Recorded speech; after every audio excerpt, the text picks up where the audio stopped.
Hello students, today we are going to start one interesting story, that is the banyan tree. Have you seen a mongoose? क्या आपने कभी mongoose यानी कि नेवले को देखा है? You have read a lesson 9 that a mongoose can fight with and kill a snake. हमने lesson number 9 में ये पढ़ा था कि जो नेवला होता है वो स्नेक से यानी कि सांप से लड़ाई भी कर सकता है और सांप को मार भी सकता है. Look at the pictures and read the lines given along with them. अब नीचे एक स्टोरी दी गई है नेवले और सांप की, जो हमें नाइन्थ लेसन में हमने जो पढ़ा था बस उसके जैसे ही है. तो हम सीधा पार्ट 1 की तरफ बढ़ते हैं. Part 1. Though the house and the grounds belonged to my grandparents, the magnificent old banyan tree was mine, chiefly because father at 65 could no longer claim it.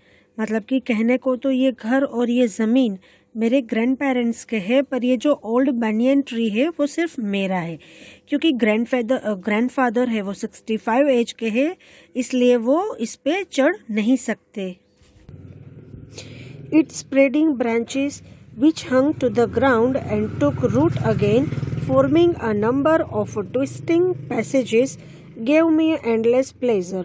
मतलब कि इस जो बनियन ट्री की जो ब्रांचेस है, उसकी शाखाएं है वो पूरी फैली हुई है और वो नीचे ग्राउंड तक टच हो रही है.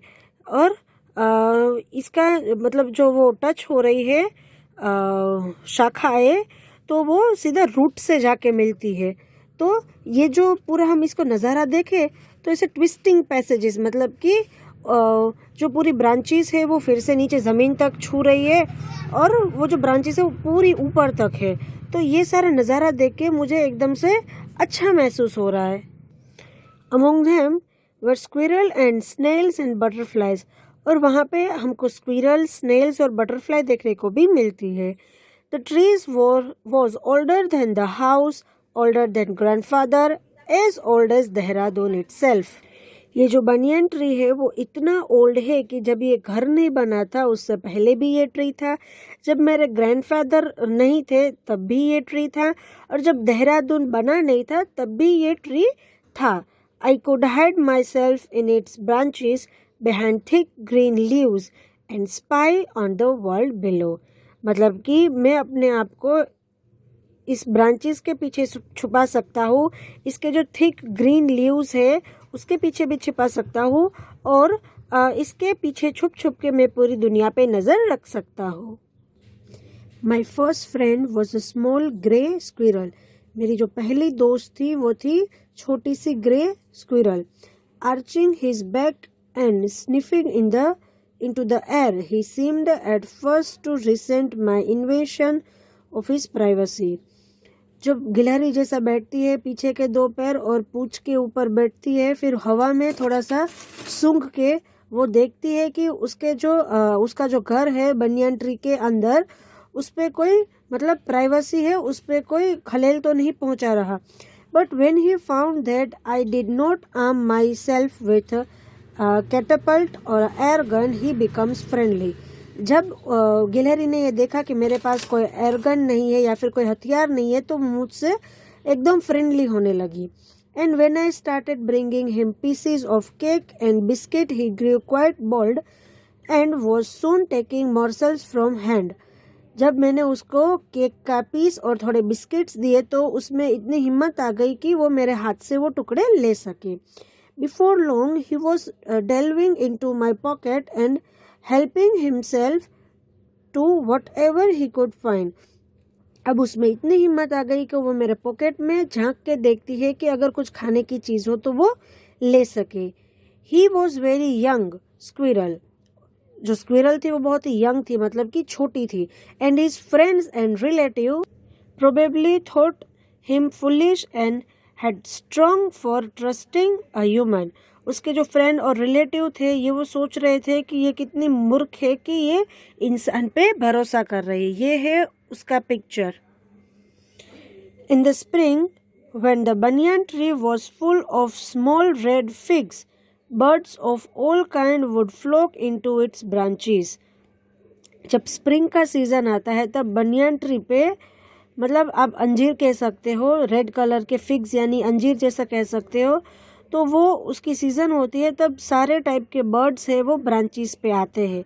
Red bottom Bulbul cheerful and greedy, जो बुलबुल होती है वो एकदम चीयरफुल होती है और थोड़ी लालची टाइप की भी होती है। Parrots, mynah and crows squabbling with one another, अब तोते, मैना और जो कौवे होते हैं वो अंदरों अंदर झगड़ा कर रहे होते हैं। During the fig season the banyan tree was the noisiest place in the garden, अब फिग सीजन के दौरान बनियान ट्री है वो पूरे गार्डन में एकदम नॉइजिएस्ट प्लेस, मतलब सबसे ज़्यादा आवाज़ करने वाली जगह बन जाता है।